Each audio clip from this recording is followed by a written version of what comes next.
Hola, hello, I'm Chris, the founder of languagesonaplate.com, and in this video I'm going to run through over 100 activities that you can use in your MFL classroom at Key Stage 3. I'm going to try and rush through this video just because there are so many activities, and I imagine that some of the activities you will already be familiar with.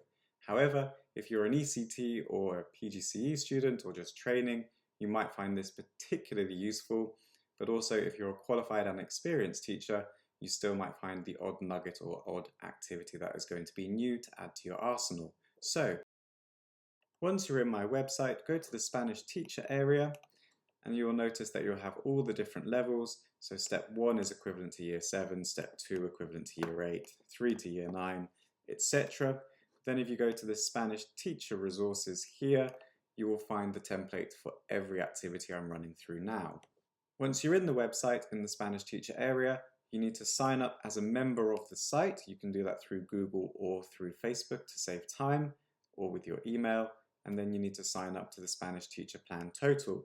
Once you've signed up for this plan, then you can start downloading the documents and you will have no issues and you will save loads of time in your planning. So, without further ado, let's jump into the activities. First of all, these are activities geared towards vocabulary learning. To get us going, I've got the game of popcorn tennis. Now, as you can see from here, I tend to use this with the alphabet. The way that it works, and the kids genuinely love this, is you split the class into 2. Potentially you could split it into 3. It's your creativity. You can think about how you want to do it. And they take it in turns, one by one, to say a letter in the alphabet. So for example, if I'm on team A and I want to go first, I will stand up and I'll say A. Team B would then go stand up and say be. Then team A will go again, say se or fe, depending on se or fe, you get the idea. And they keep going until there's an issue with someone not volunteering to say the letter of the alphabet in a time that you deem fast enough, or if someone stands up at the same time as someone else.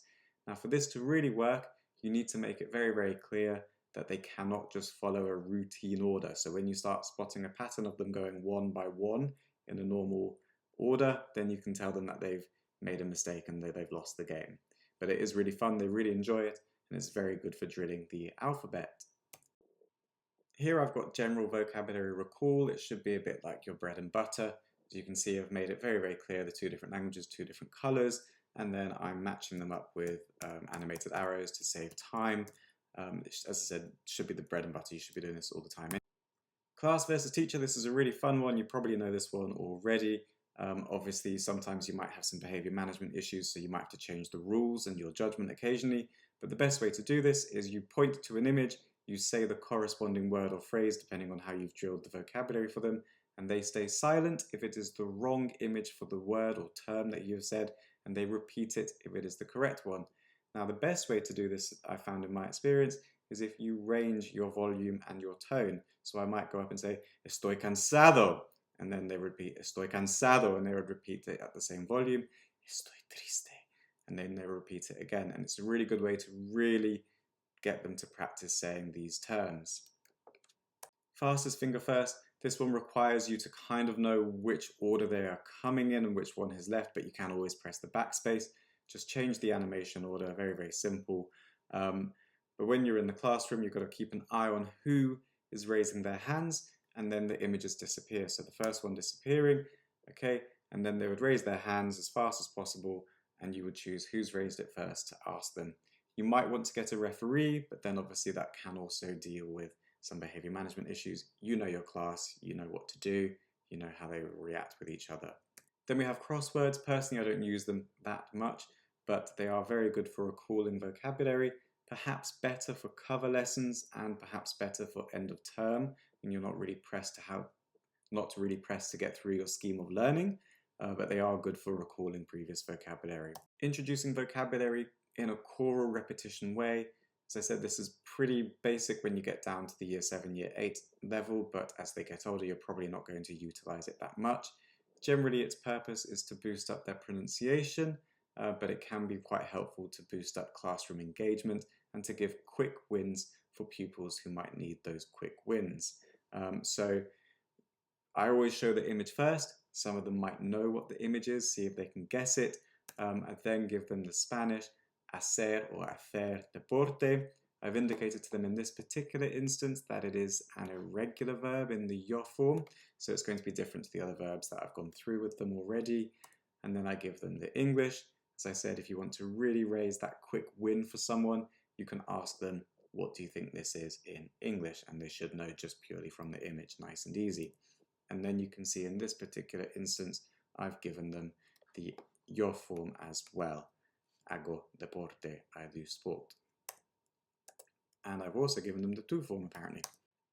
As I mentioned, when you go through the vocabulary one by one, as you will do at the beginning of year 7 in particular, it's very time consuming. As they get a little bit older and you're trying to save time, it's very useful to have all of the vocabulary terms already represented with their images and have the list of vocabulary on the side. So you can see here I've got the rooms in the house. In fairness, I could have added numbers to the images to help with the matching up process, but essentially what you will do is you will ask pupils based on cognates to choose which one goes with which image. So I can see here I've got El Jardín. If I were to click on El Jardín, it would move to the garden. Now, just because of the purpose of the way that PowerPoint works, the video won't let me do that. But if you click on them individually, they do go. And I have the same here. This time I have been a bit more savvy about it, and I've added the letters to make it a bit clearer which ones go with which ones. So you're waiting for the pupils to have made a firm decision. They can see from the cognates, they can see from patterns. So you can see this one, they've got the different firsts and seconds, so they can identify more clearly left and right. So it can really help boost up their confidence going through the vocabulary this way. Stop and drops. I really enjoy doing a stop and drop. I think it's really, really important to make them recall their vocabulary. I tend to use them a little bit less than a think, pair, share. But what you want to do is you want to get them to list any vocabulary. So in this instance, adjectives to help move forward. But then taking that to a more fun way, we've got snowballs. And I use this when I've got a class that I can trust with their behavior. Essentially, you've prepared some scrap paper before the lesson. You pass each person the scrap paper. On that paper, they write their top adjective, and then they scrunch it up, and you will walk past with a box, again for behavior management purposes, and they will throw their scrunched up piece of paper in that box. And then you will read them out and write them on the wall, on the board, when they are ones that are good, and it can bring up some nice learning moments because some people might make some spelling mistakes, some people might use adjectives that are inappropriate for the vocabulary list that you're doing at that moment in time. Going beyond on the vocabulary recall, again, you can just demonstrate again with images, how do we say all of these new pieces of vocabulary that we've learned. So in this instance, I'm trying to do prepositions of place. Donde está la cafetería? Where is the cafe? And this time I'm wanting them to say entre. So they're trying to really recall that vocabulary.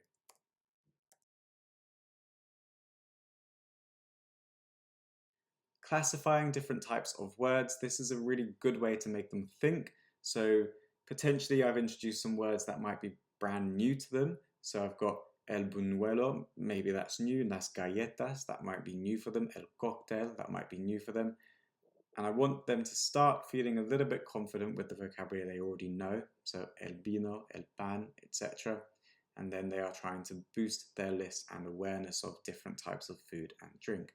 Obviously interchangeable for most types of vocabulary. And you can take that particular activity a little bit further.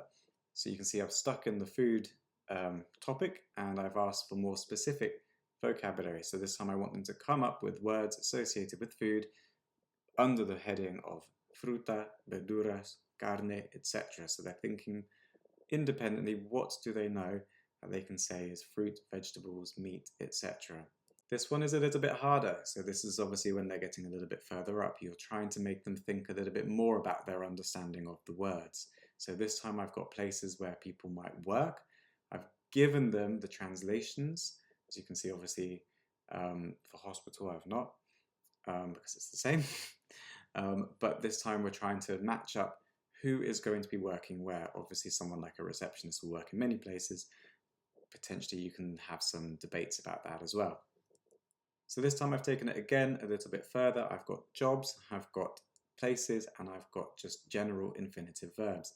This time I want the pupils to be thinking about the meta language behind each word. So, and again, I've just made the words go in a specific order, but you could always change the animation process. It's just to give you an idea, but obviously use the templates. Sometimes you might want to introduce new words, but you might want to make it a little bit faster. So you might want to give them a longer sentence. So you can see here I've got 5 sentences where the vast majority of these adjectives are brand new. They're not cognates really, maybe the odd one. They won't know them beforehand, but it then helps them have complete access or better access to the list of adjectives below. So it's a really good way of almost scaffolding up, even though at first it might look a little bit harder. So here I've done my first 5. I now know that sana, saludable means healthy, crujiente means crunchy, dulce means sweet, etc. Which means when I go through my normal list of the adjectives, I can make it a little bit faster as to which ones are which, and then process of elimination for anything that's less. This is another vocabulary recap activity. All of the pupils would have been familiar with these images. They would have been familiar with this set of vocabulary as well. What I've done for them is I've given them the images as a prompt, and I've given them the first letters of each of the words within the phrase. So number 1, jugar al fútbol. Okay, so it helps them again associate with the word, and the image makes it a little bit easier than if I just presented them with the image or if I just presented them with the letters. Then, as you can see here, I've written next lesson, so I've made it a little bit harder. I've not given them already the letters associated with the verbs. This time they need to match them up with the images. I'm not normally the biggest fan of collocations, but when it comes to opinions, I do try and teach my pupils collocation set phrases just to make sure that they really know the correct vocabulary. And as always, sometimes you just might find that you have to give pupils a list of vocabulary to copy down so that they've got them and that they learnt them. What I've done here is I've given the bog standard normal opinion verbs here in the past, but this time at the bottom I've added an extra thing that is a little bit of a pushing you to the next level. I actually started presenting my vocabulary in these little bubbles for my IB class because I got so fed up of doing lists of vocabulary to introduce things to them, and they really loved it presented this way. I don't know why, but then lower down in the school, Key Stage 3, they really like it as well. Really, really simple. Again, it's just a vocabulary list. They're matching it up. It just perhaps a different way to present the information to your pupils. And you might have noticed in that previous vocabulary list, I had a load of vocab that was brand new and quite high level. This time I've added recipes, or the dishes and the ingredients in the dishes. This is less likely that you'll do something like this, but always a possibility you might. And you can try and get your pupils to match them up. Think of it maybe as a bit of a cultural capital raising activity. What I've learned in all of my years of teaching modern foreign languages, regardless of the language, I've spent years teaching Spanish, Italian, and French, is when I present the pupils with the antonyms, it really, really boosts their knowledge quite fast and forces them to think of both positive and negative structures. So I do recommend presenting your pupils with antonyms. As you can see here, I've given them the slash in both the English and the Spanish to make it easier. Obviously, there's going to be a cognate normally within the 4 to help make their lives a bit easier. Again, in this activity, I've pre-categorized the words to help my pupils have it in a neat list for themselves and understand whether a term is positive or negative. Obviously, there can be some debates in some of your vocab lists, not necessarily this one. So I've got my positive and my negative categorized list headings. And then I've already added the English translations to the terms here. What the pupils need to do is they've got the Spanish over here, and they need to decide which is which.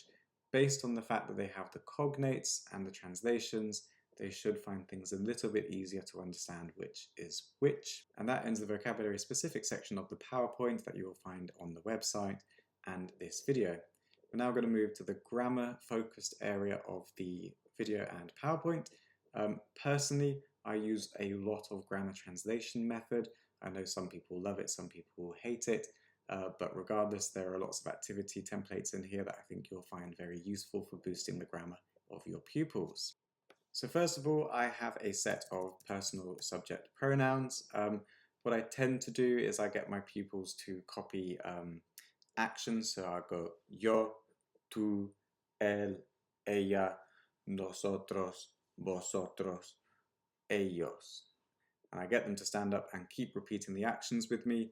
And by doing the actions as well, they then get a little bit more familiar with the subject personal pronouns, so that when we do verb conjugation orally, which is quite fun, and I'm going to show you in the next activity, I also get them to try and do the same actions. So, como, comes, come, comemos, coméis, comen. So then I have wink murder, where we put all of that into practice. So I ask someone to leave the room. They're going to be the detective.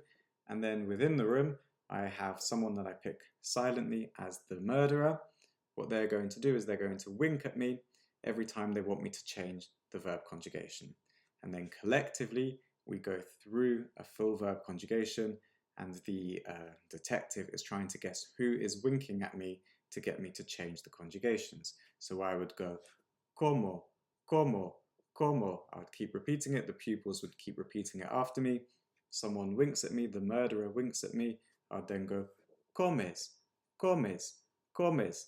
And I would keep going until either my voice gets hoarse and I want to stop, or if we make it all the way through the 6 standard conjugations, at which point I would have my detective say acuso a, I accuse, and then the person that they accuse. I don't know why, but the kids absolutely love this game.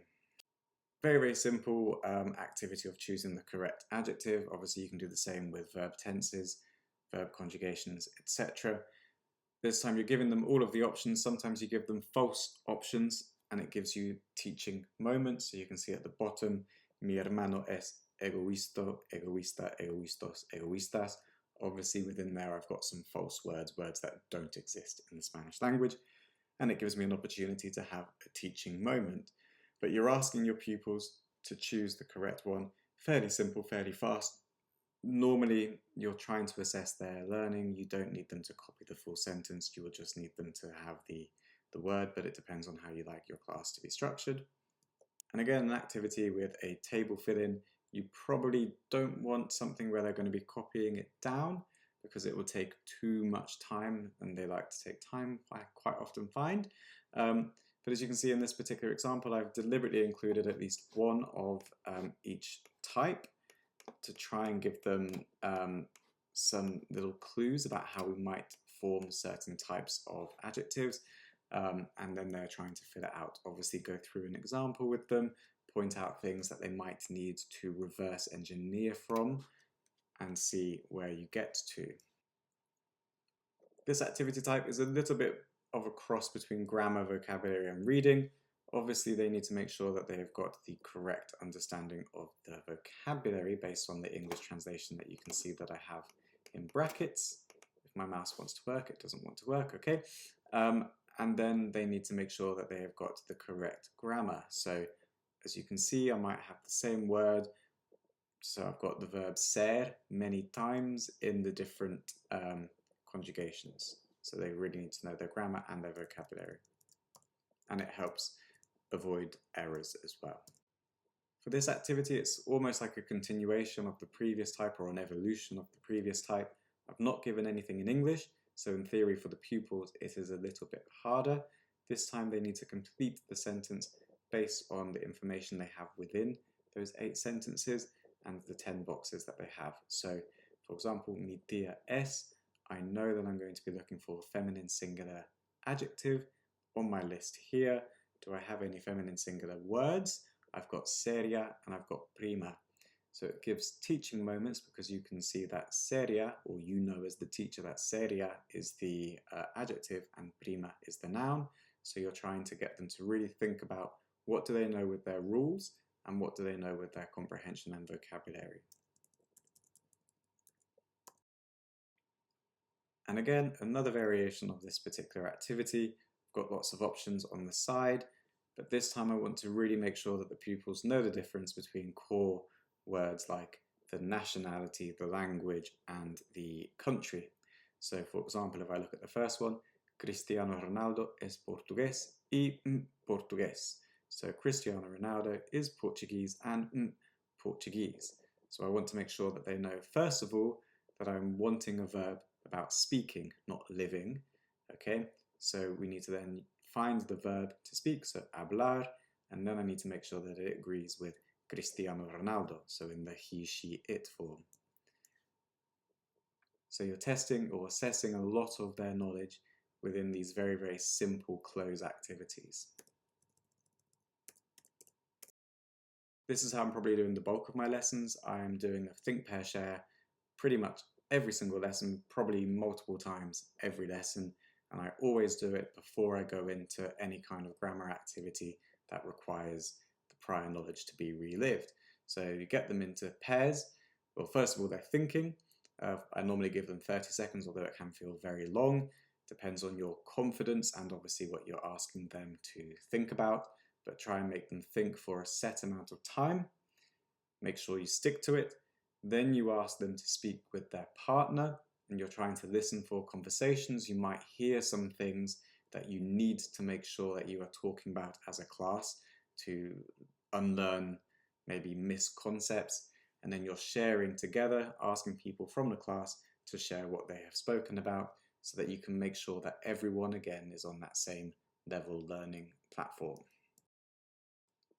So I would then follow my think, pair, share up with how do I do it. I would normally just do this on the whiteboard, but for the purpose of my lessons that I've added to the website, I always include all of the steps to make your life easier, but I normally am just at the whiteboard writing these things down.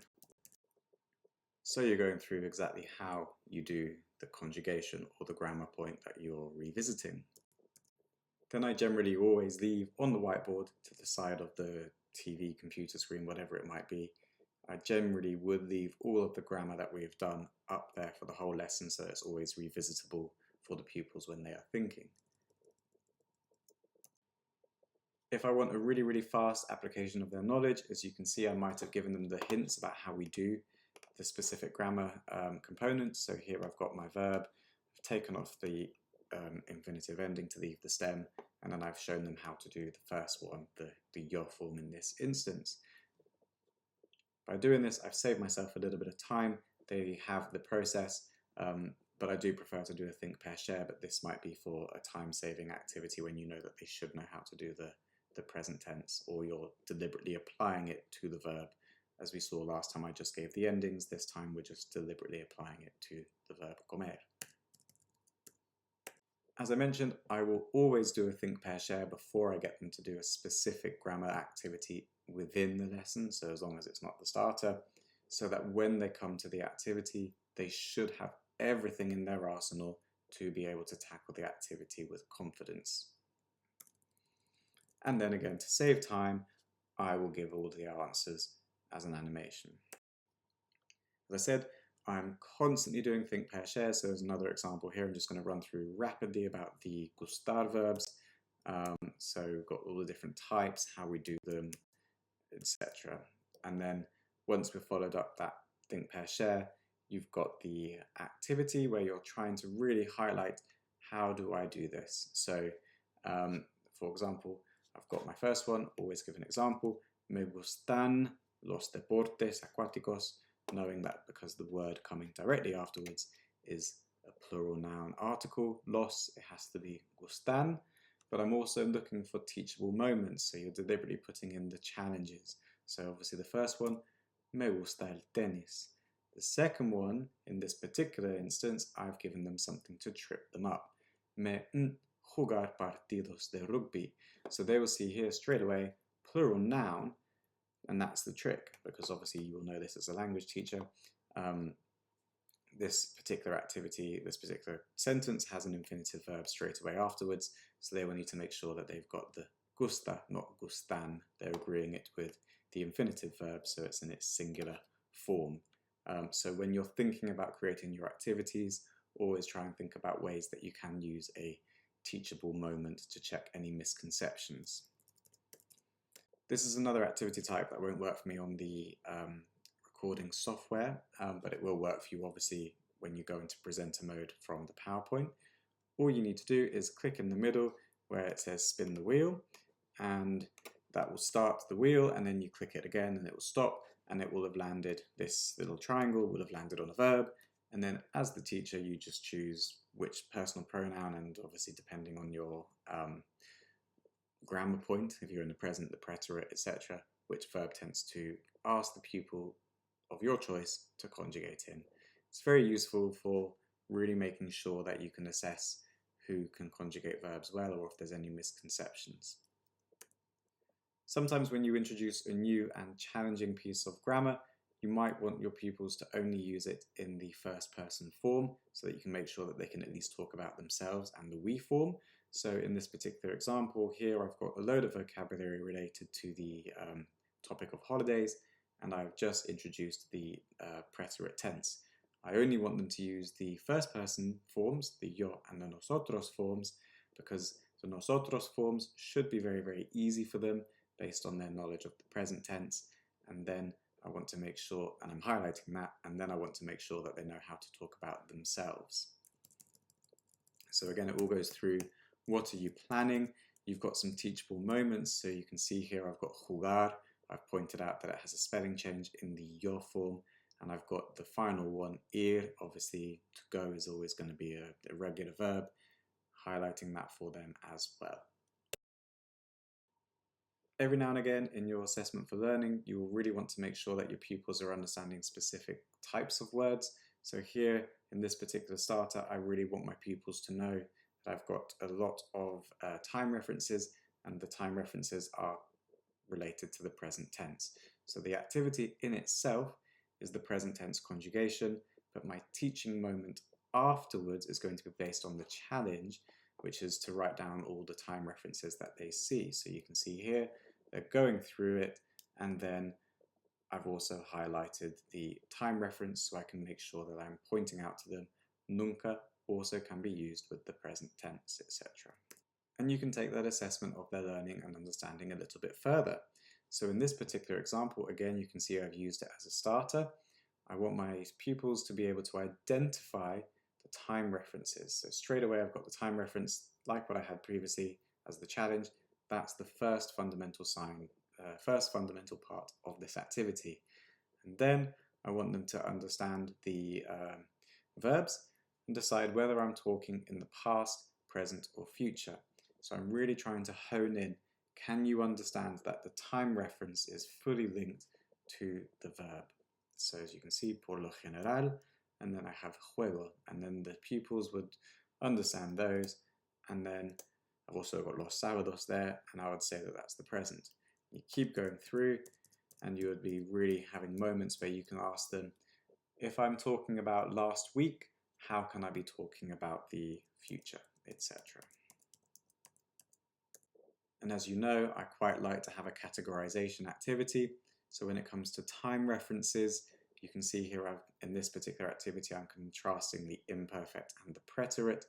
And so you're really trying to hone in, when can I use the imperfect? When can I use the preterite? Why is that time reference not going to take the imperfect? And again, you can move further. You've got the time references there, and you've given them a choice of imperfect versus preterite. So you're asking the pupils to apply their knowledge of what they've just done in the time references. And here I've given as a challenge, write down why you chose each verb, and you can see that I've got the reason why each time. When your pupils get a little bit more further up in their learning, I quite like this one.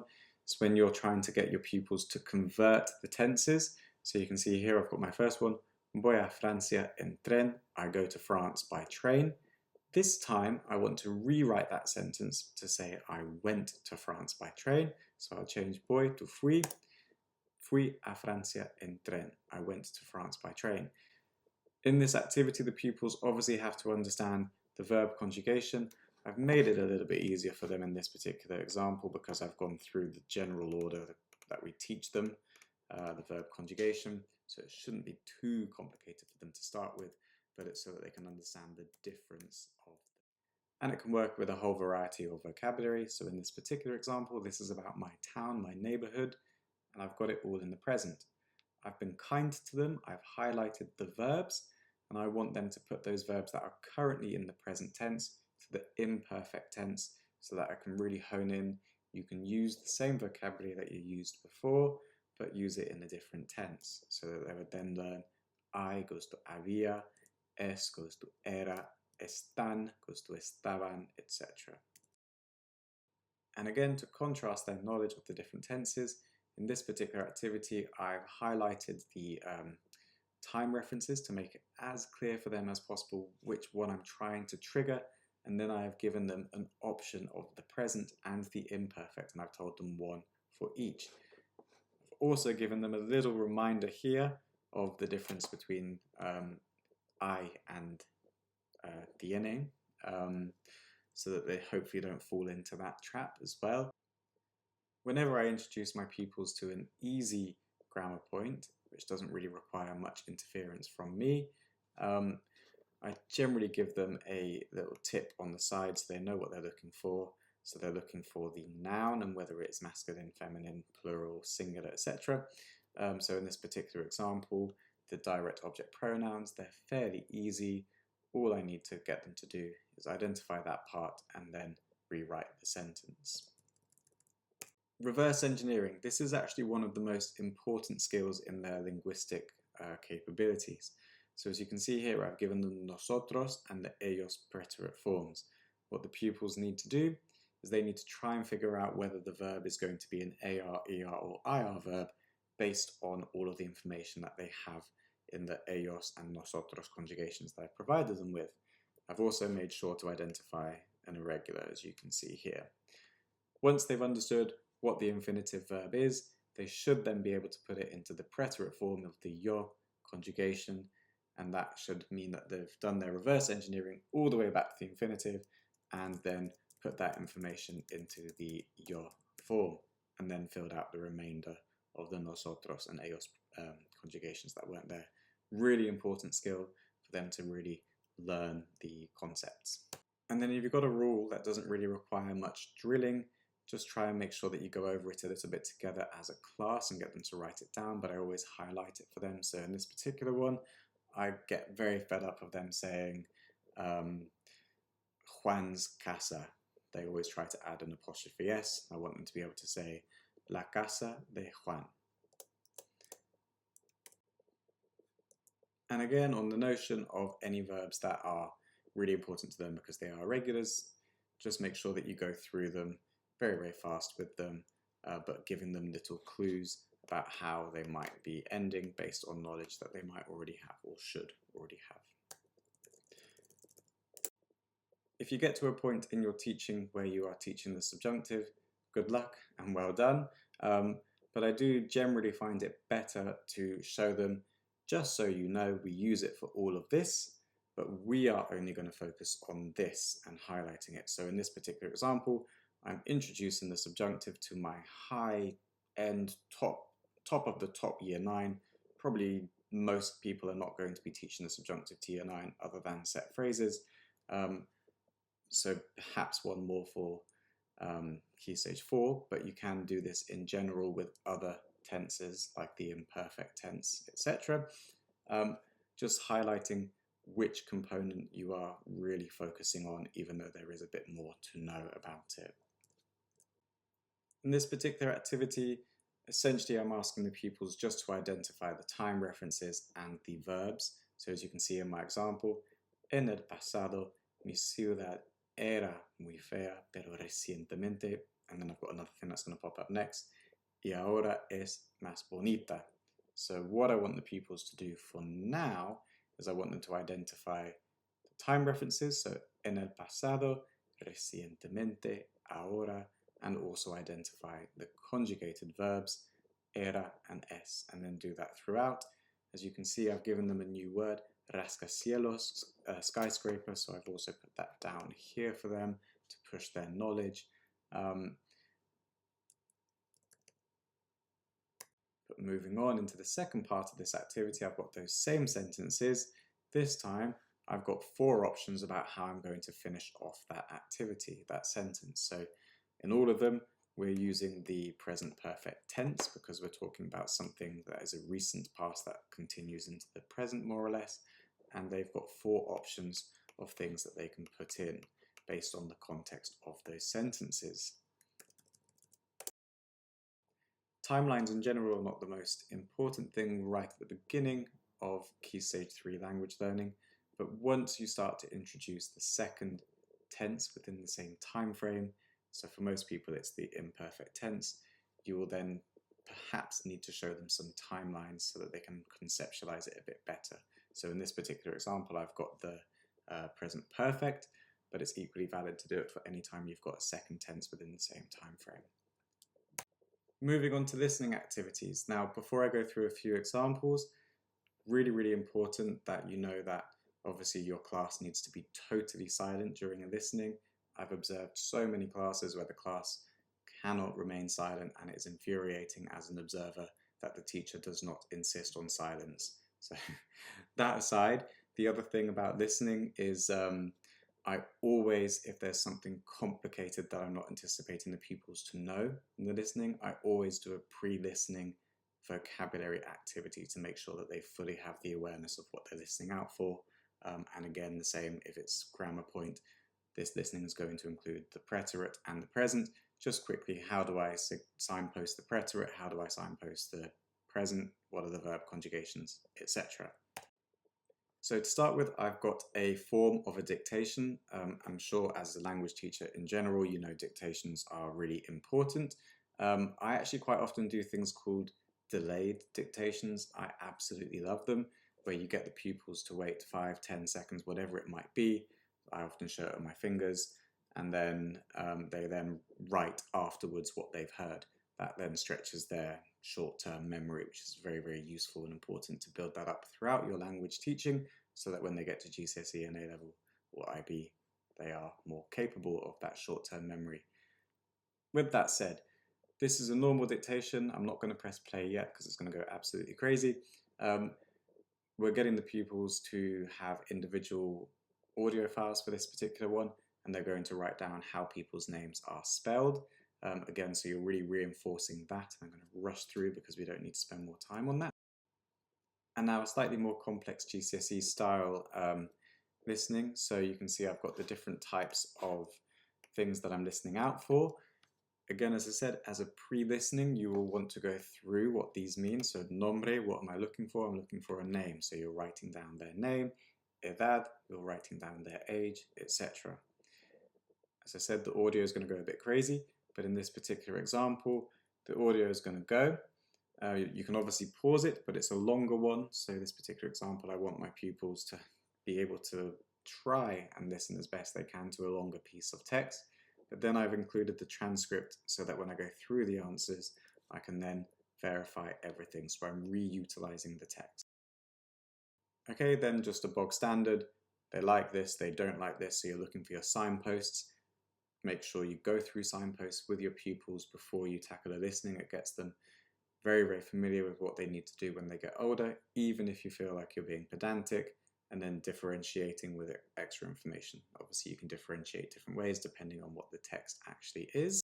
In this particular listening, they will be saying a few things that are within the pencil case. So I've made some bubbles with 4 items, and there's going to be something that's not there, and there's going to be an extra one as well. So they've got the image, so they're reinforcing their vocabulary, they're thinking already, I need to know what this vocabulary is. It's going to pop up, and then they're trying to think within that same vocabulary sphere, what else might pop up. It's quite a good way to really reinforce vocabulary, finding which one should not be there. And as I've said, all of these activities work perfectly fine when you go on presenter mode on the document, but for this particular one, it's just a bog standard dictation. I've not separated these sentences, but what I'm generally doing in my dictations is I'm trying to get pupils to either listen for specific sounds that I know are going to cause them some problems, or specific grammar points. So in this particular example here, I've just taught them about comparatives, so we're listening out for those, and then Obviously, there's going to be some difficult sounds in there as well. I've got taller in there, so we're getting used to the double L sound. But I've also made sure to highlight the missing words so that when we go through feedback, if there is a pupil unsure of what they were meant to be listening out for, they can find it very quickly. I do generally find separating the sentences and audio files is probably the best way to do it. Not only does it give you the opportunity to re-listen as many times as you like, but it also allows you to do the delayed, gosh, I can't speak today, the delayed dictations so that you can hold fire for 5, 10, 15 seconds so that your pupils can really think about in their short-term memory what has been said, what do I need to write in those spaces. This is another IGCSE style question, however, rather than having the questions in Spanish like in the exam, I've put them in English. And as you can already see before I press the audio and it goes crazy, I've got the transcript behind that box so that we can go through all of the vocabulary and everything that they heard afterwards. You can also do simple comprehension matching activities with your listening activities. They don't just need to be reading activities. So here I've made one with just 3, but you're listening out for likes, dislikes, and types of food. This one always catches my pupils out. So I've got my daily routine. Naturally, you know what order the daily routine is likely to be in, but you can do a very similar activity type with when something is showing on the TV schedule. But what I've done to make things harder is I've not included number 1, number 2, number 3. Pupils really have to listen to make sure that they've understood what is the daily routine activity that's happening and what time it is. It's quite good because it forces them to really try and take on a lot of information at a time. As I mentioned at the very start, I always like to do a pre-listening with either the vocabulary, the grammar, or just listening skills. So how can we signpost, or how are they going to signpost this information that we're going to hear? So again, here I've just got an example of a pre-listening. How is this going to work? And I've put it in the form of a think, pair, share. So we're going to see what their ideas are. Sometimes they come up with things that I've not even considered, but then you can point out a few things. So you can see here I've got conjunctions, direct verbs of opinion, opinions in other forms, so lo mejor, lo peor, etc. Adjectives, because adjectives do give opinions, and then we're also making sure that we're clear that we're looking for distractors. And then here I've just got a bog standard, how are we going to do a like, dislike, extra information type of listening. Very, very simple bog standard. This time I've been a little bit meaner. This time, well, I say meaner, it might be easier for them. I've given them a load of information. There's a distractor as well, because you can see there's 6 things. Okay, so I've got their job, I've got an opinion, and then I've got lots of things that people might do or might not do for their job. So they've got the options there, so it makes things a little bit easier. I've not numbered them, but you could always number them if you've got the space or the patience to do so.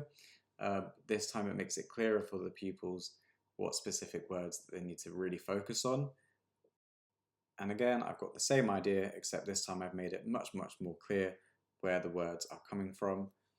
I've put them into the different boxes, so that's the environmental issue, that's how they help, and what's important to do. Okay, moving on to reading activities. This is where you probably have the most scope for creativity. Mixing text with pictures to give a question-answer response. So here I've got loads of questions asking how are you, and then the response is given with the image. This time I need to match it up to make sure I've got the correct response based on the image that is there. You can do this with a variety of activities. You could do it with pets, with anything that you're going to have a picture to represent something basically. Numbers often cause a cacophony of noise in the classroom because people are complaining because they find them hard to do. However, you can try and put them in, force them in fun ways. So here I've got various different sums that are forcing the pupils to think on their feet. They're using their numeracy skills, curriculum right there, to think. And again, here I've got another example of making sure we're using our numeracy within our Spanish learning. So they've got some mistakes. You can always do this with other activities. How can I demonstrate a mistake in the sentence and then correct it? Obviously, when you're correcting an answer, it's normally one of the best ways of demonstrating your actual understanding of what you're talking about. So in this case, understanding the vocabulary and the maths. Perhaps one of the meanest things about language exams, and I say this as an experienced examiner for one of the exam boards, is how they try and expect pupils to recognize symbols and information presented differently to the word for the language. Birthdays and dates, potentially one of those things. However, it is quite important to demonstrate to them how they can see it in both forms. So here I've got a matchup of that. Some of these, as always, are going to overlap with vocabulary activities, but in this particular example, you are looking for categorizing what the sentence is saying. So people are trying to say whether they have a healthy or unhealthy diet, and then on the options on the side, you are deciding whether this person's diet is healthy or unhealthy. So you're giving them a 50-50, and then obviously when you're going through your answers, you can challenge them. Why is it malsana or why is it sana? And then they will say what the word is. I don't know why, but the pupils I taught last year absolutely love this activity.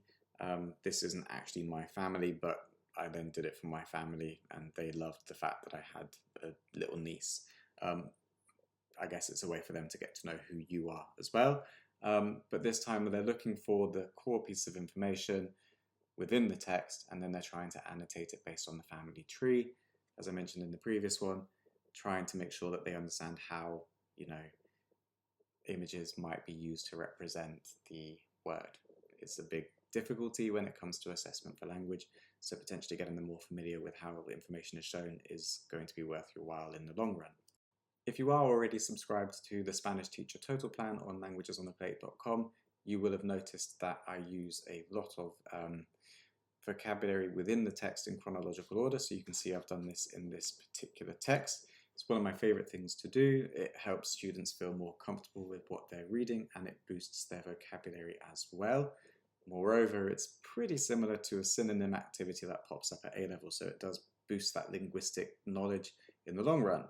And also, if you're subscribed, you will know that it's really helpful as a program to save you a ton of time in your planning. And if you're not subscribed, here's another plug for you to subscribe. In any case, in this particular activity, you can see that I've got the vocabulary that we're looking for in chronological order. So always I highlight to them the first one, but then I always highlight, if you don't know the second one, but you found the third one, you know that it's going to be in between the number 1 and number 3 that you've already found. In this particular instance, I've also got a who type of activity, so I've split up the 4 people into 4 different texts. I often call these tweets, and then they've got the information in there.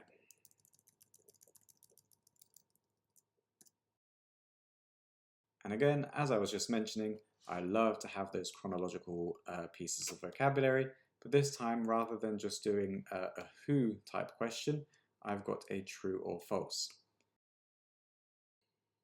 Here we've got a matchup based on the images. Obviously, you can use images from films, TV, etc. in your own classes. I'm not going to publish that on the internet, but for obvious reasons. But here you've got a matchup. Obviously, there are going to be opportunities for vocabulary to pop up as well, so I've added in some more high-level complex vocabulary for them to look for as well. And then, as always, a challenge for them if they are high achievers.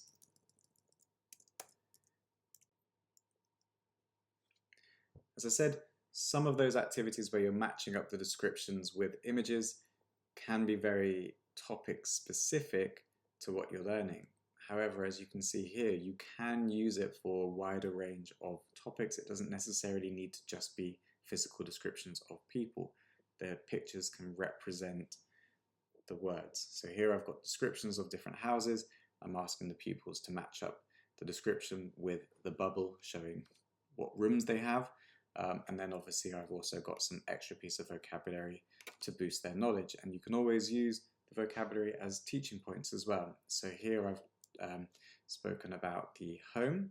So I've got el hogar, mi hogar, which you can always mention to them, although it ends in an AR, is not a verb, it is a noun.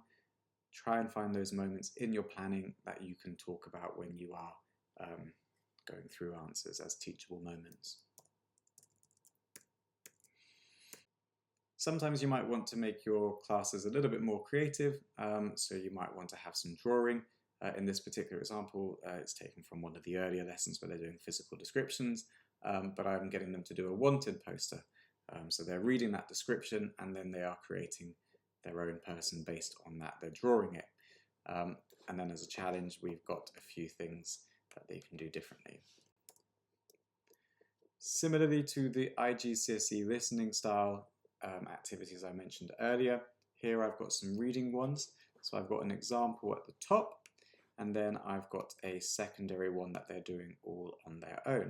Similarly to how in the vocabulary activities I quite liked to categorize and match things up, here I've got quite a few people talking about what they need to do for their job, and I've got their jobs. So it's really understanding that vocabulary. It's linked to the vocabulary. It's a scaffolded step above, and you're matching up the description of the job and the job itself. This time I've taken it a little bit further. I've got the picture representing the job.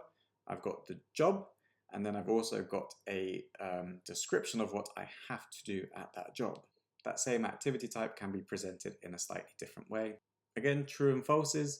Sometimes you're going to have a load of information that the pupils need to dissect when it comes to exams or real life world experience. Here I've got timetable or a school timetable, and I've got 5 sentences, and the pupils need to decide based on that timetable, are those sentences correct? You might want to highlight to them they are going to have quite a few distractors based on time, so you need to be really solid with your time, and they might have some distractors based on the subject or the day of the week, etc. And then obviously, as always, try and have a challenge that is worthwhile for your pupils. Here I've got another matching style activity. It's a little bit harder. This time we're using a map and we're trying to follow directions to the endpoints. So here I've got my start point, and then it's giving me directions of how to get to various places, and the pupils need to identify which is which. In terms of matching the description to the image, we can show it in a load of different ways. So here I've taught the pupils how to do the present continuous or the gerund. Está saltando, están corriendo. And I need to match up all of that information of the text with the image. So you can take it a little bit further. And again, using images with text, in this particular activity, you can have an image like what I've got there and replace some of the core words so that it's incorrect. As you can see for this particular example, I've highlighted the incorrect words already in orange. The pupils need to correct them for themselves. So, el verano pasado fui a Francia. Obviously, that's not a picture of France, it's a picture of Spain. Again, going through that potentially difficult thing that pupils need to be very familiar with images and what they might represent. So, fui a España en avión, not barco, con mi familia. Nadé en el mar. We don't have I swam in the sea. We have I played football. Jugué al fútbol. And then they've corrected it appropriately based on their knowledge. And as I said, always scaffold up their knowledge of the vocabulary and the grammar before you do something like this. Here we have a slightly harder, longer version of the who did what and the vocabulary in order type activity. Here I've made them much more like tweets, so you can see they've got their at and then the name of the person. But as always, the vocabulary will be in order, and this is just to really emphasize that it's quite useful to split them into different people rather than one chunk of text at a time. This time it's more or less the same activity. I've got 3 tweets, and I've got the vocabulary in order and then a who does what type of activity. The only major difference is this time I've included some images. Now I've done that deliberately because when it comes to the GCSE and the IGCSE, they often include images that also do serve as a linguistic cue. And if you think of real life if you think of your real life language learning, you go to Spain, you go to France or whatever, and you notice that you're also picking up linguistic cues based on what you also see. And again, another variation of that vocabulary plus who activity. Again, I've also got images to help the linguistic cues. This one is a bit of a step further away. So this time, rather than the person saying who they are, you need to figure it out based on the text. So is it their mum? Is it their dad? It's a whole different way of trying to present that information. I did say I liked this type of activity. So this time I have 4 texts, so 4 different people. But the first thing that I'm asking you to do is to identify the verbs in the imperfect tense. That's because I might be including things that are going to be distractors in different tenses that make you get the wrong answer in the true-false activity below. Beyond that, we then have the vocabulary finding section and then the true-false section. Again, as we're going through all these activities, in each section it gets harder towards the end. So in this particular activity, this is very inspired by the IGCSE reading paper. What I've got is I've got 3 different people, Ana, Juan de, and Carlitos. So I've represented those with A, J, and C. But I have 8 different sentences and only 6 things that are correct. So at this point, I'm starting to drop in GCSE, or in this case, IGCSE style questions into my learning lower down into the curriculum so that the pupils become a bit more familiar with this. At first, it might appear a little bit overwhelming. I've always been surprised at how easily they take to it at a young age. So definitely do the exam style questions as early as you can. As I mentioned with the daily routine listening, using times for TV schedule can be an amazing thing to do. So this time I've done it for a reading activity. So I've got the TV listing in the text here. It tells them the time based on the text rather than numbers, and they have to write in what time each particular show is. However, this time they're using their knowledge of types of TV. So we've got telenovela, and then what they think all of these different words might be. Sometimes you might have a reading activity where you've split some of the learning into 2 different components. So here I have a film review where I'm trying to get the pupils to understand the difference between the preterite usage and the imperfect usage when talking about films in the past. So this first part of my film review is focused on the preterite, so I'm getting them used to that by splitting the text in those 2 components.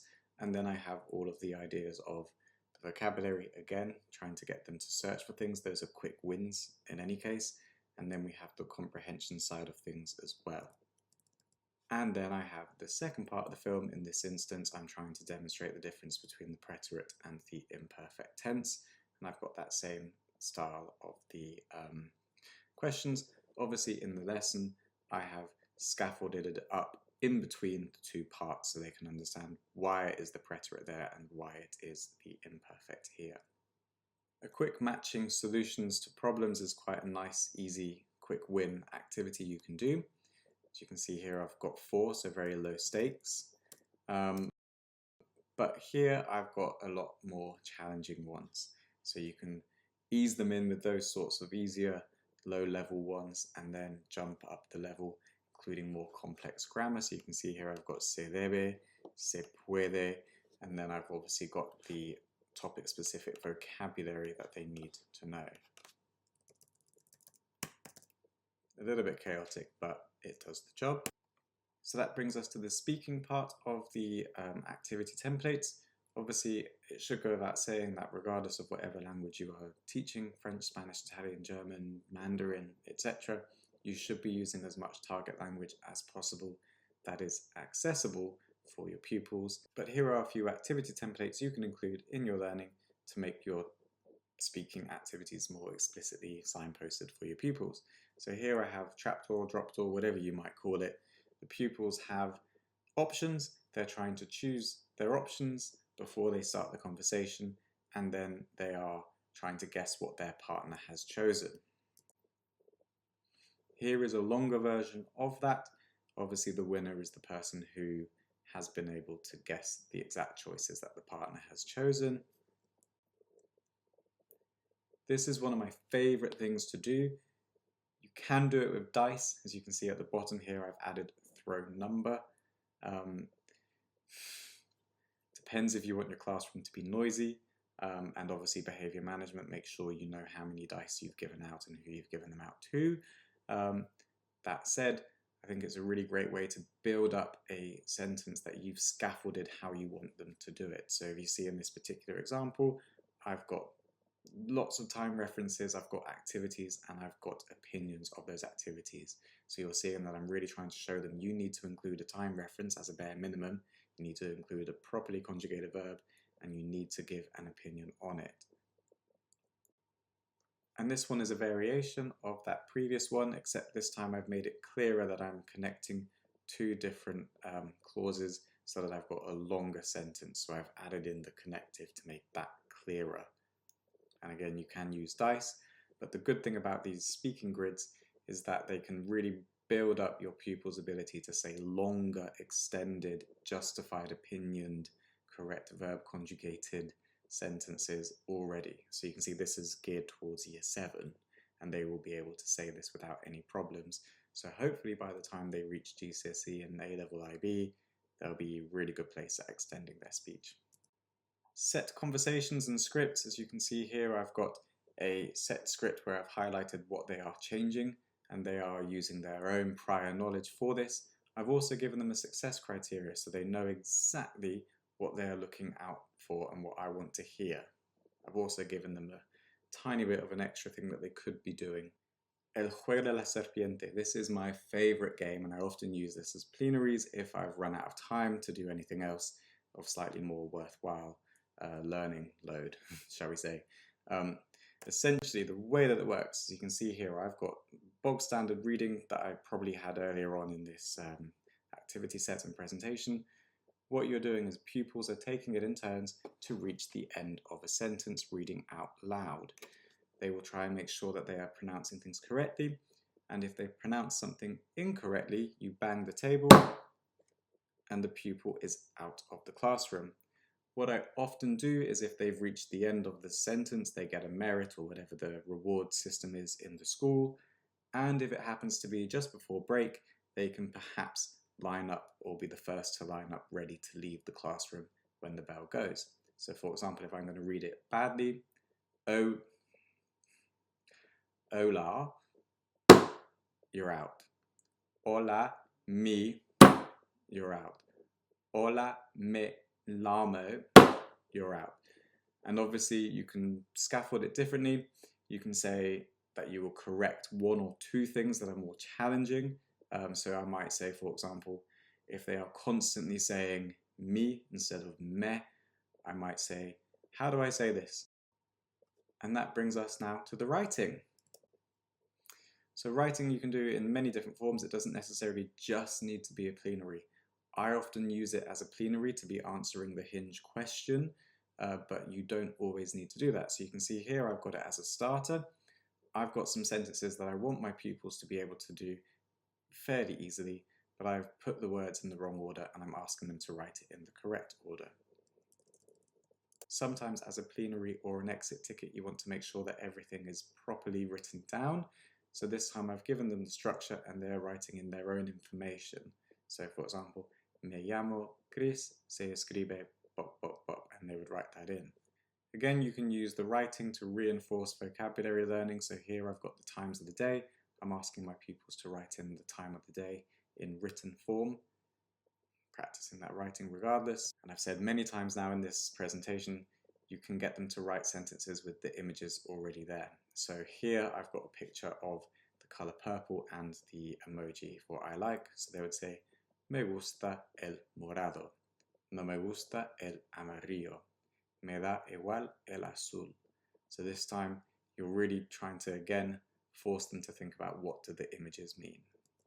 As I said, just to show variation in the activities that you can do, images function really well on how you can force them to use different aspects of vocabulary. So here I'm in the environment topic. I've got the options of the words at the bottom, and I've got some gaps in my sentences and images that correspond to the texts. The pupils have to use the correct vocabulary from the list at the bottom and make sure that it matches what is said in the image. So, en mi barrio tenemos muchos problemas. Based on that information, I know that the answer is medioambientales.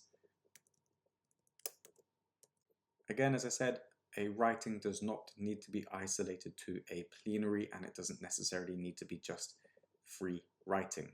Okay, you can have it as a starter. So here again, I've got a sentence that I want my pupils to be able to use. I want them to be able to identify when the words end, and then they need to know exactly what the words mean. So, el año pasado fui a Brasil. Last year I went to Brazil.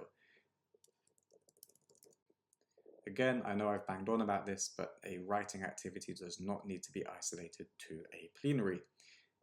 You can see here in the starter, I've got a load of words. I've put a different price. Sometimes the price is a little bit, doesn't really matter what price I've put on it. Sometimes I've deliberately put a harder price on a word that I want them to be able to use. So what we're getting our pupils to do is trying to make the most expensive sentence possible. For some reason, all of the children that I've taught in my life love capitalism when it comes to the competitive nature of being in a language classroom. So you can see the most expensive word that I have there, pero. I want my pupils to be able to put a negative sentence, a conjunction in there that contrasts with what they have said. So then the second most expensive word is no. I've thought about this a lot. I really want them to be able to write an extended piece of writing as a starter. And I did say it doesn't always need to be a plenary, but a plenary is a really great place to use a writing. Obviously, particularly with the advent of AI and Google Translate, etc., probably going to be reducing the amount of homeworks that we do that are written based. But in this particular example, and in all examples, I always have a success criteria. I want my pupils to be able to know what I am looking for, and I give them the meta language for that, so they know what I'm asking for, so they can put a label to the concept. Another thing I always do is I always do a class model. Sometimes I don't necessarily do a full class model because I'm expecting, having started it and highlighted those things in the success criteria, that my pupils are able to do it. However, in most cases, you probably need to do a full class model, and it's really good for highlighting any misconceptions and going over some of those core pieces of vocabulary. And again, I've got another writing starter with different words. This time there's no prices on them.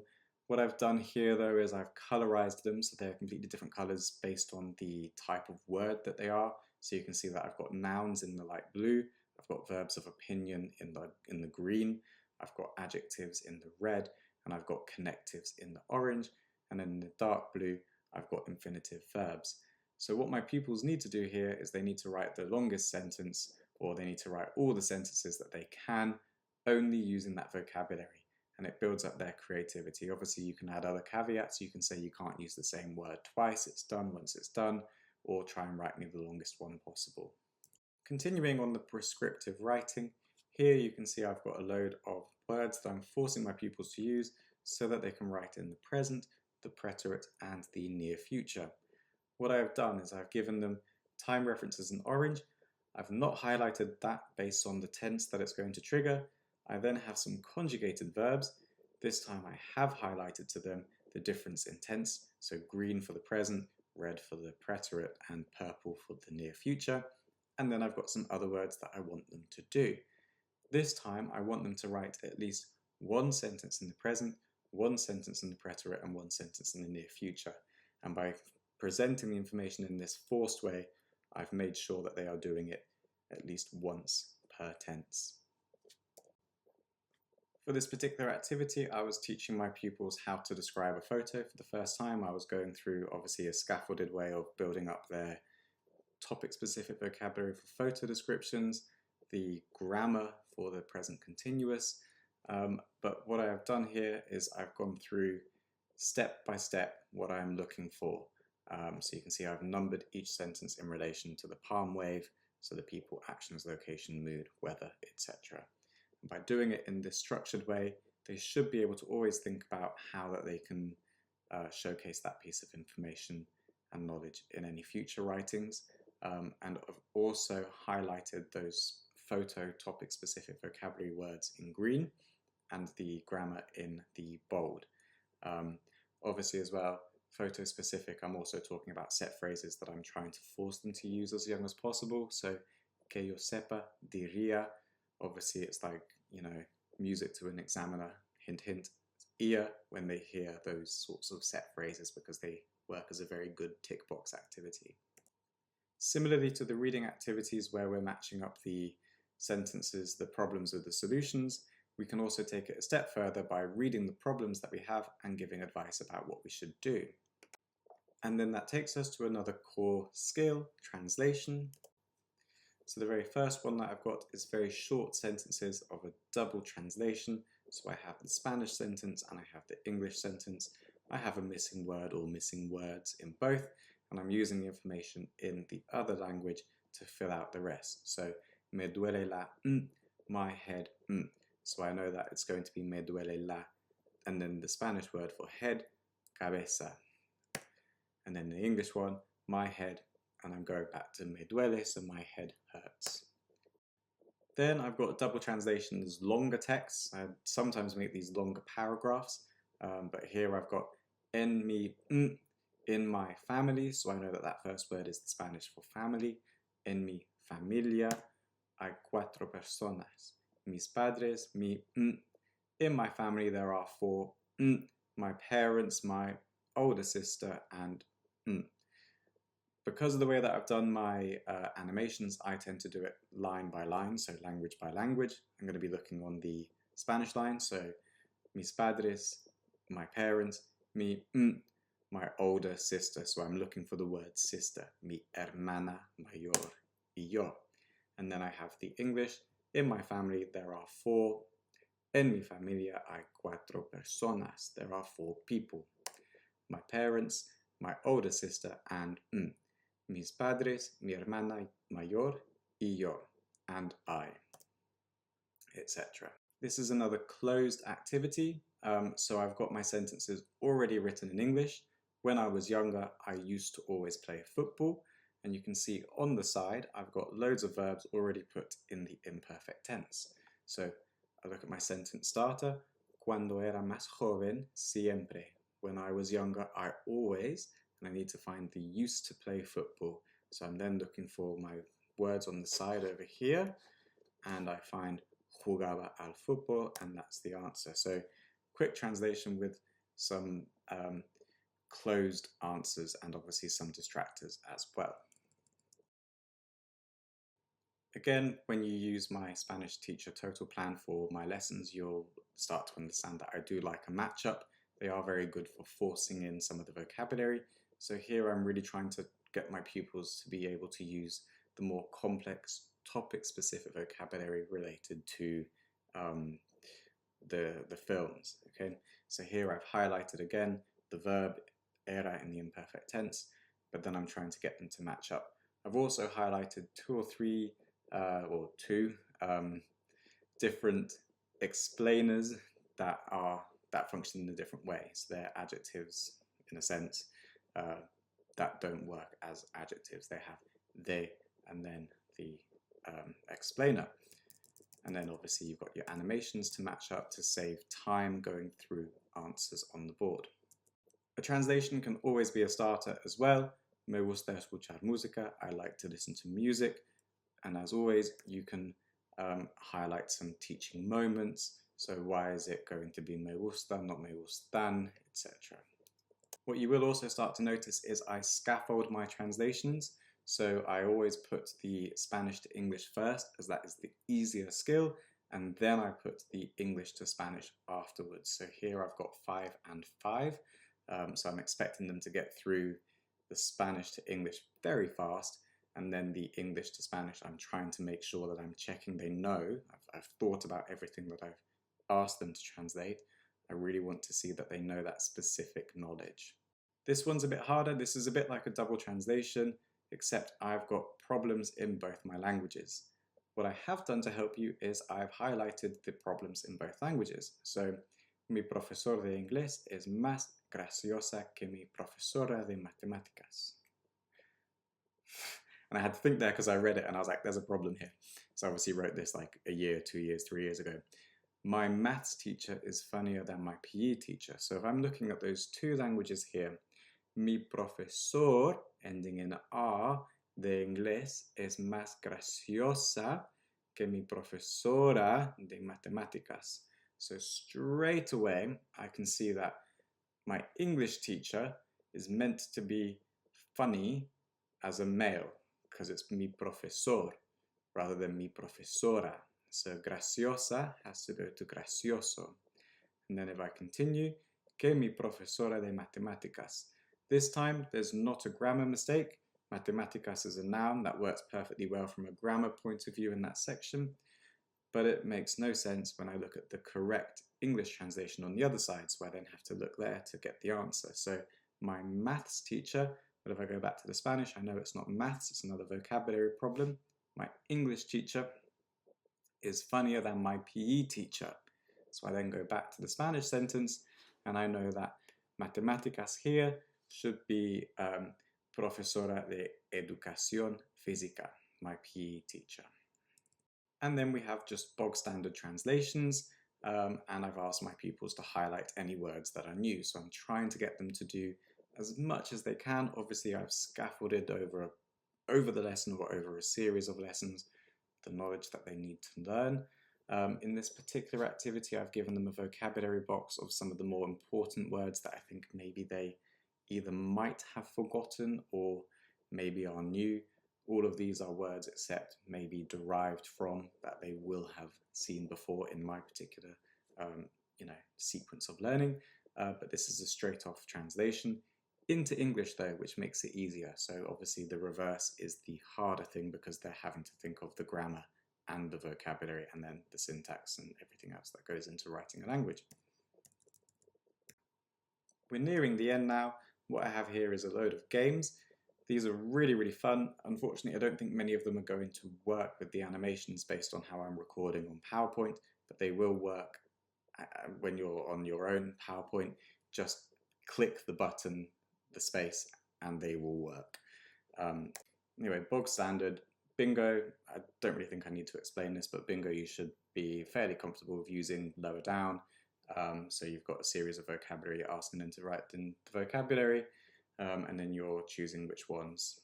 I don't think I need to explain that one. Moneymaker game. This is my kids' favorite game. Every time I play it, they are so obsessed with this game. I don't know why. Again, I think children are little capitalists, maybe. Who knows? But they love this game for some unknown reason other than capitalism. So the way that it works, and as I said, it will work for you if you just press the button. So if you press January, because they've given the translation to January, the box for January will disappear. But it won't do that, I don't think, for me on the way that it's working. No, it won't do it for me on the way that I'm recording my screen for some reason. It doesn't like those clickable boxes on that. Anyway, what you're trying to do, you can do it as a straight up vocabulary. So you can see this was an early year 7 example, so straight vocabulary. Or you can do it as sentences, or you can do it as a mixture because you want to try and involve as many people as possible to be thinking and contributing to your learning environment. So behind each word is an amount of money in euros. Again, cultural capital, making it Spanish. Some of them are positive, some of them are negative.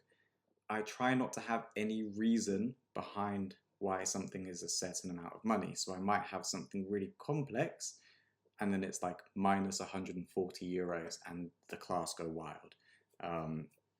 Who knows? It's really fun. I actually quite enjoy it because their reactions are fun, but it is a really good reinforcing vocabulary knowledge and grammar knowledge tool. And here I've got the longer version. You can see it's not just vocabulary. Here I've got sentences. This time I've done it all in the I form, but you get the idea. Battleships, again, same process. On your document, it won't let me for the recording. You just click the boxes that the people have chosen and they will disappear. Obviously you can send forward, send back, and then when you're in your planning and move them around. The pupils are translating them, and behind a lot of boxes there's nothing. Behind some boxes there's parts of ships, and then there's also some bigger prizes.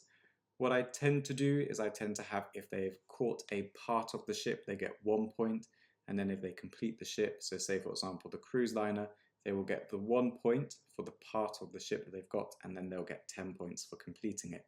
So it does bring in a whole lot of competitivism. I do have the tombstone. Initially, I had you lose, but I decided to make it game over because otherwise you lose kind of negates everything you've done before.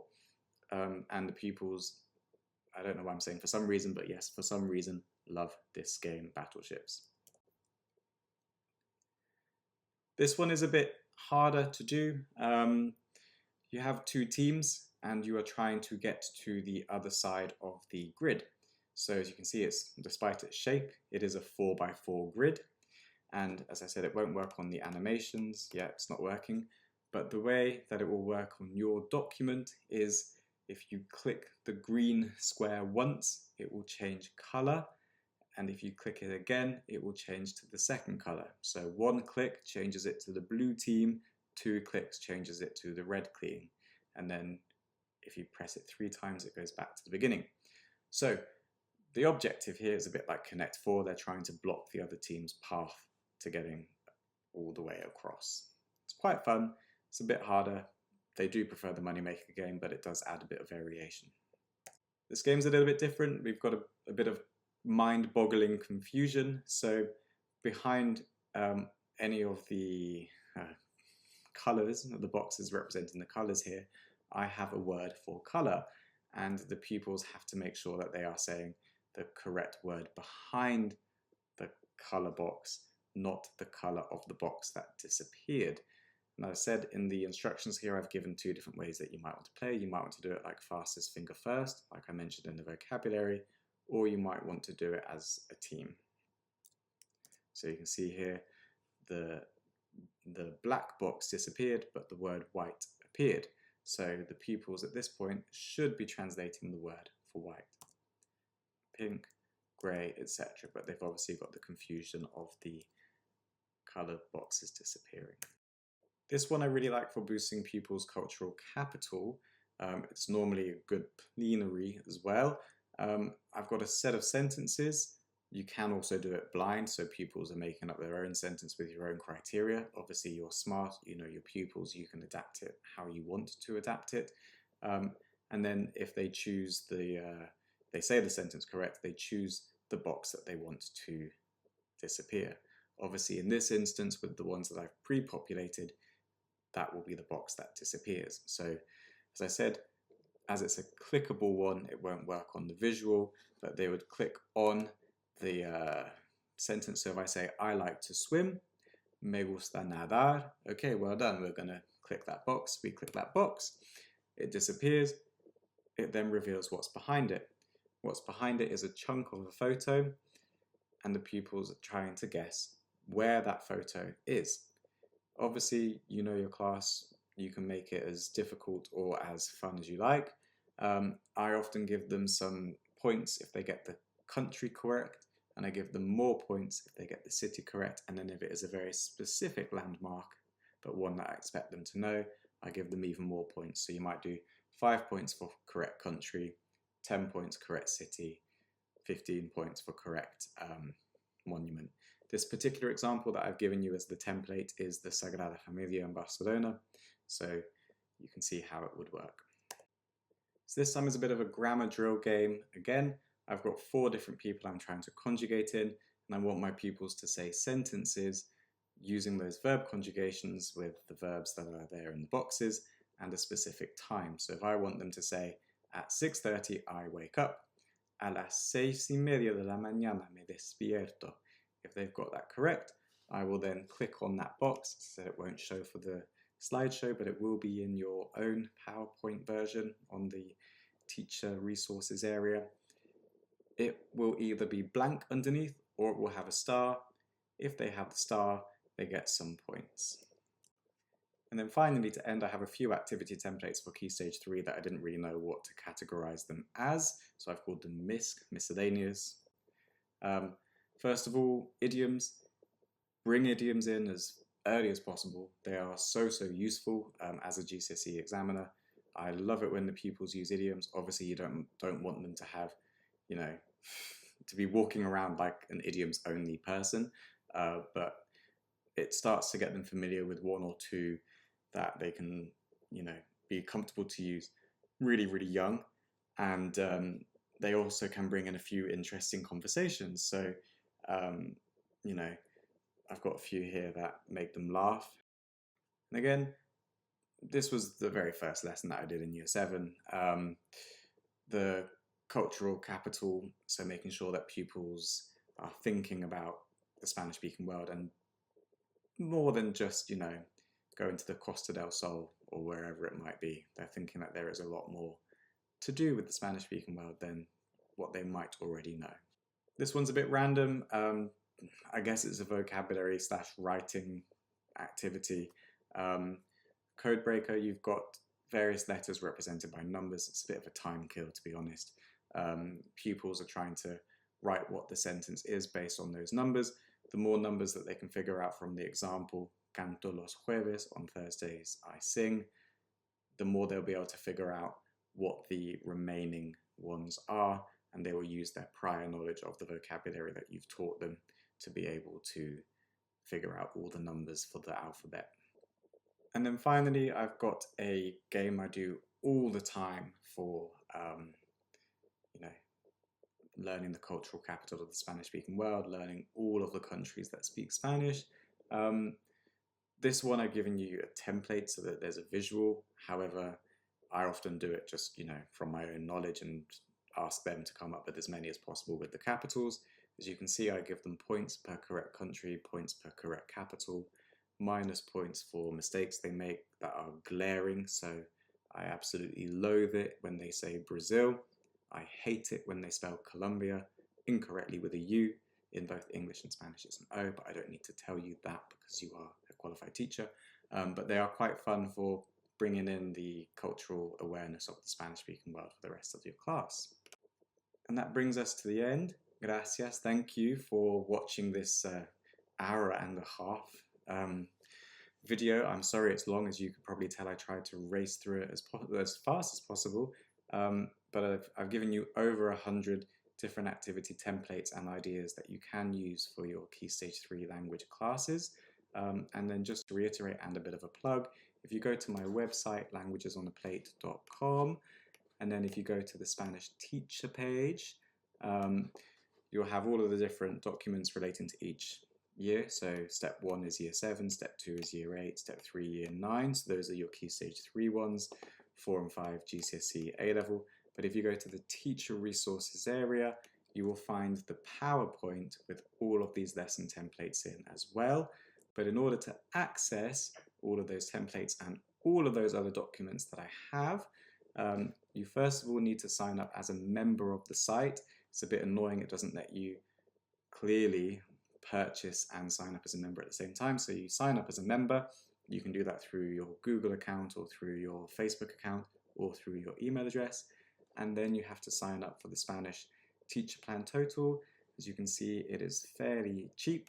It's £30 per year. There's over 100 documents there, fully scaffolded lessons. So you've got a ton of stuff there for your money. And that will save you so much time in your planning. And then once you've signed up and got that course, you can download anything. Thank you again.